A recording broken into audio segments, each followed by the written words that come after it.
as the first bill that we offered after our inauguration was to fix the immigration system, which included what we must do to create a pathway for citizenship and to put the resources that are needed into the border. A pathway for citizenship. No. That's first off, that's Kamala Harris talking about immigration and amnesty. That's what she's talking about. She's talking about amnesty in this interview here. And no, that's not. If you want to have a pathway to citizenship, there is a way to actually make the process a little bit more streamlined. And I've been saying this for a decade, that it has to be done, because you are penalizing the exact people that we want to come here and to join us in being Americans. I said this yesterday, and I know for those of you who've heard it, it sounds familiar, but those of you who haven't, I mean, this is what America is all about. It's not about uniting around an identity politic like race or religion or ethnicity or anything else. It is about unity around the singular concept of, do you want to be free? Yes or no? I mean, that's it. Do you want to be free? It's a very simple thing. And if you do want to be free, and that's that's how you want to live, then great. Come here, go through the process, be an American citizen, and join us. And then that's our American identity. And there are Republicans who actually are being used as stooges by the left playing into this, because they join along in playing identity politics with this stuff. And you can't. First off, because that's not how the United States ever came into being. The United States has never been a country united around anything other than freedom. That's been it.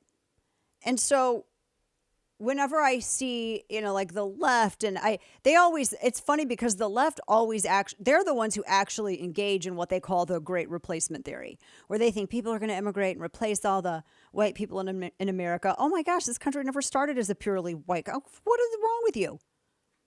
It's a free country. But it's the left that promotes it, which is what I think is hysterical.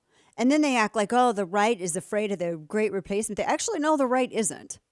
That's the left. And that's why the left has always systemically, they've always throughout history have been on the wrong side of it. Whether it was they were fighting against the right of women to vote, whether or not they were fighting against, or they sent indigenous Americans on the trail of genocide. I mean, they've been on the wrong side of history from the get-go. And that's another reason why they promote critical race theory. Critical race theory was designed, it was weaponized, a virus to infect the minds of people, to get them to turn away from the one identifying factor we all share. You want to be free. And if you can focus on all of the other little things that are inconsequential, and they are, whether you're a woman, whether you are white, whether you are black, whether you are Asian, whether you are whatever, is totally irrelevant to the concept of freedom. But tyrants want you to focus on that. That's why the communist left wants you to focus on all of these other variables instead of the one, freedom. That is the whole point of CRT. Division. So when talking about immigration, Republicans, first off, need to be unafraid to talk about it. They would be, and the left is shocked because they don't ever go on the border. They don't ever talk to people. The left has no idea that Hispanic Americans actually, want to be able to have, orderly immigration. I mean, because they do. They want orderly immigration just like everybody else. They don't want people flowing across the border, by the droves illegally. They don't want this stuff. They want merit-based immigration. That's what they want. They want all of this stuff the same as any other American. And there's nothing wrong with that. And so this whole discussion on immigration, Republicans, I said this yesterday, have got to get around it, and they've got to be able to speak to it. Because when you have, especially looking at, like, for instance, H-1B visas. These are the people that they go into STEM, they go into this. I mean, fine, whatever you got to do, modify it to make sure that people, if they come here and they get educated here, that they live here, they contribute to the tax base here, they become citizens, they have kids that share their values, and they also become, very hardworking citizens and add a lot to the economic base, because economic powerhouse countries are hard to topple. I'm all for that. Make sure it's merit-based. I was talking with a friend of mine who does international business, and she was saying that the United States is one of the countries that doesn't actually look at merit-based immigration. It's if you have family here, if you have blood here. Oh, I got a family member, I have a blood relative in, whatever state. You can marry and get in. But everywhere else, if you try to go to Ireland, if you try to go to, good heavens, you try to go anywhere else, you can't. You can't do that. It's merit-based. Like, what can you contribute to the country? What do you add as a citizen? What asset do you bring? That's the whole point. And I know people who have come to the United States. They want to immigrate here and be legal citizens. They want to be Americans. And there is virtually almost no path for them. They come here, they graduate from college, they get job offers, they work here, and they are literally the people that you want to come and be Americans with you. They are the people you want. They didn't sneak across the border. They didn't run from Border Patrol agents. They didn't pay a cartel to smuggle them in. They didn't do any of that stuff. They came here and they've been slugging away, grinding away for years in order to do it right. And I can't tell you how many people of my acquaintance had to go back to their home countries for several years and then come back on a visa, start the process, or they're still waiting. Meanwhile, there are people at the border who have come across. They get taxpayer-funded cell phones.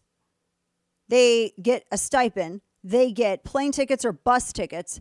And then they get sent to some, maybe it's a blood relative somewhere further in the interior in the United States. And in 6 years, 3 to 6 years, you got to go meet with your immigration judge if you can, if you even do that. And that's it. Get driver's licenses.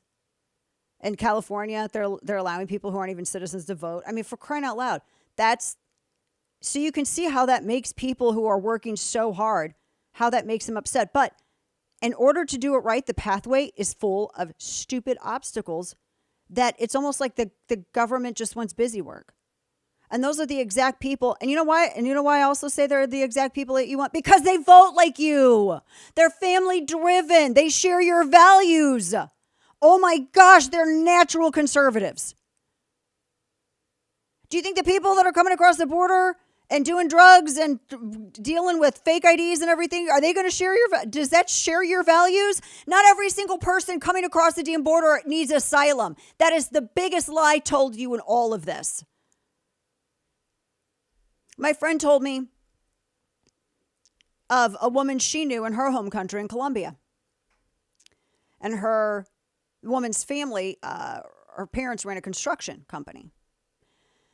And they had different contracts with different people. And one of the entities that they had a contract with was a secretly cartel-owned business.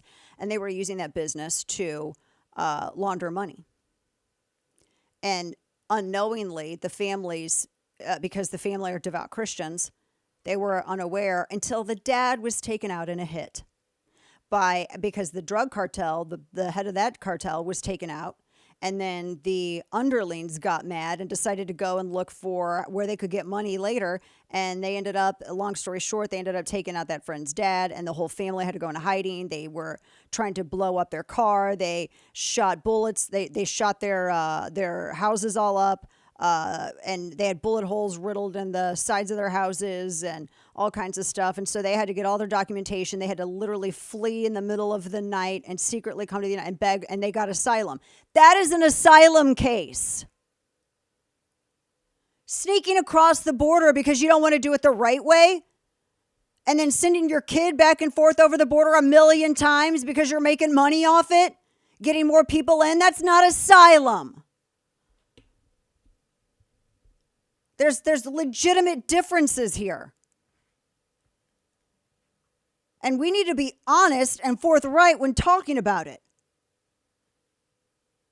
And Democrats don't want legal immigrants coming to this country.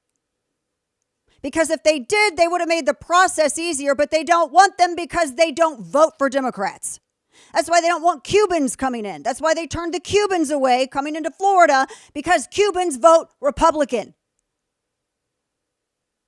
That's why Biden got into a lot of trouble when he went down to Florida and he quoted Castro, and oh my gosh, people lost their minds, deservedly so. Yeah, that's why. It's easier if you have someone who comes in who cannot generate income or anything for themselves, because they can be bought, because you can give it to them. And that's their whole MO. No, they don't. Democrats don't want legal immigration. They don't want legal immigrants. They don't want law-abiding people coming into the country and joining the American dream. They don't want that, because they're leaving somewhere for something better. And they know that Democrats aren't offering something better. They're offering what was from somewhere. And so they don't want that. That's why they fight to not make it easier. They go down and they take pictures at the border by the fence. But what do they do to actually make it easier for the people who desperately want to join the American dream, and they want to work hard and generate wealth in this country, and they want to raise their families here to be Americans, and their kids are going to grow up, generate wealth in this country, own businesses, contribute, go to church, do everything in their community? They make it harder for those folks. A lot harder.